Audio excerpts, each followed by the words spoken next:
আমাদের দেশে ভোট একটা পবিত্র, ভোট একটা কি আমানত, এটা আবাদত। এই ভোটটা কি ইবাদত। কেন? আপনি ভালো লোককে ভোট দিলে, ভালো দলকে ভোট দিলে তারা যত ন্যাক কাজ করবে সকল ন্যাকের সব আপনারা পাবেন, ঠিক কিনা বলেন? আর যদি একটা অন্যায়কারী দলকে ভোট দেন, যত গুনাহ হবে তাদের সকল গুনার ভাগ আপনারা পাবেন। আপনারা একটা ভোট দেওয়ার কারণে সবাই করে সুযোগ পেয়েছে, ঠিক কিনা? সে যদি এমপি না হতো, চেয়ারম্যান হতেন, এই রাস্তাটা এবার ভোটটা দিব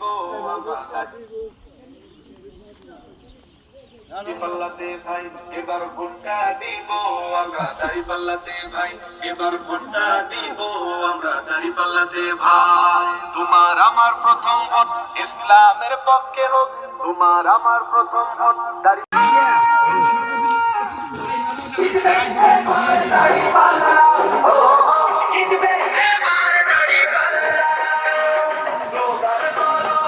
টাকা দিয়ে তো ভাই আপনি গরু ছাগল মুরগি কিনবেন, মানুষ কিনবেন কেন? মানুষ তো আশরাফুল মাখলুকাত।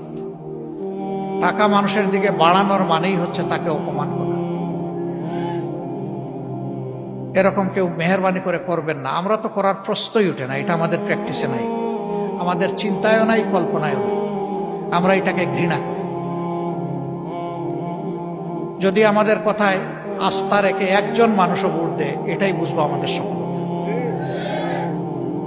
আর আমাদের উপরে যদি আস্থা না থাকে আর সব ভোট যদি কিনে এনে বাক্সে আমরা ঢুকিয়ে দিই, এটা আমাদের নির্লজ্জ ব্যর্থতা। আমরা ওই নির্লজ্জ ব্যর্থতার দিকে যেতে চাই না। ভোট আপনার আমানত, আপনি কারে দিবেন না দিবেন, তবে অবশ্যই দিবেন।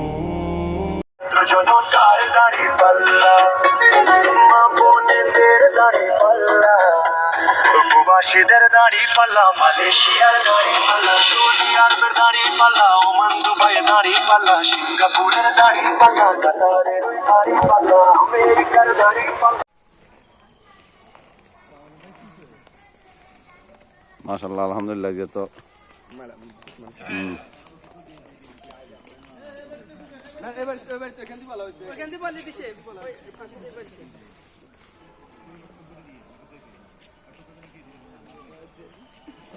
তারা যাই নুরুল হুদা চৌধুরী উঠালো হয়েছে।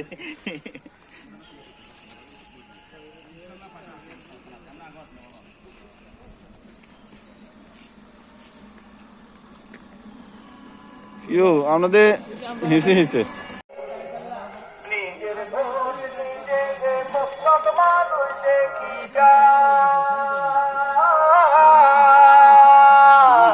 নিজের ভোট নিজে যে মুসলমান মানুষ দেখিয়া